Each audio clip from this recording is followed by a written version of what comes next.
Poverty among the elderly in developing countries such as India is on the rise as the traditional extended family unit dissolves, fertility rates decline, migration to urban jobs rises, and government attempts to improve aged care have left many falling through the gaps.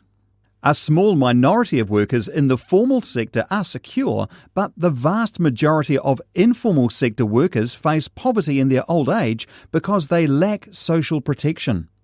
To improve the income security of the elderly poor, the Indian government introduced the National Old Age Pension Scheme in 1995, a cash transfer to mitigate poverty faced by the elderly.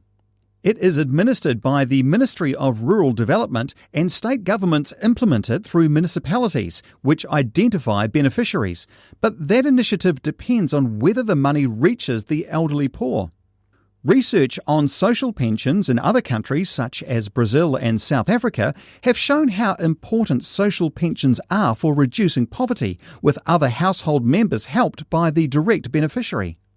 The problem in India was that elderly poor who needed assistance were slipping through the net, while too many old people who didn't need help got it anyway. To better target beneficiaries, India introduced social pension reforms in 2007, and while the gap narrowed, it was not eliminated. Eligibility has shifted to holders of the below poverty line card, but the policy is too weakly implemented to effectively target the poor.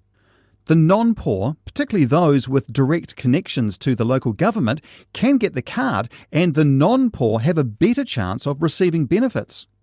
The need for an effective social pension scheme in India has been reinforced by progressing demographic change and weakening family support. Life expectancy has been increasing and fertility rates have been falling. There are about 9 elderly dependents for every 100 people of working age of 15 to 64 years old, but in 2050 there will be about 21 such dependents.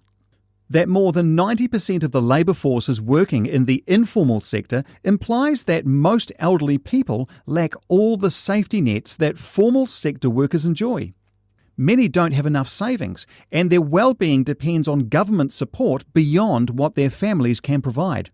To get the pension, applicants need to prove they are destitute, with little or no regular means of subsistence from income or financial support from family or other sources. The elderly have to ask for assistance before they can be assessed by local authorities. In 2006, the central government increased its contribution to social pension by almost 170% and asked all state governments to match it. Information gaps, missing data, misreporting, and corruption have meant that many elderly are not covered by government initiatives, and the situation is worse in developing countries. The poorest elderly face the biggest difficulties in accessing social pensions. They are more likely to be unaware of what assistance is available, and even if they do know, they often lack the documents needed to apply, such as a birth certificate. In remote areas, they often must go through middlemen who take a share of the benefit. The below poverty line card has become the primary document needed to receive social pensions.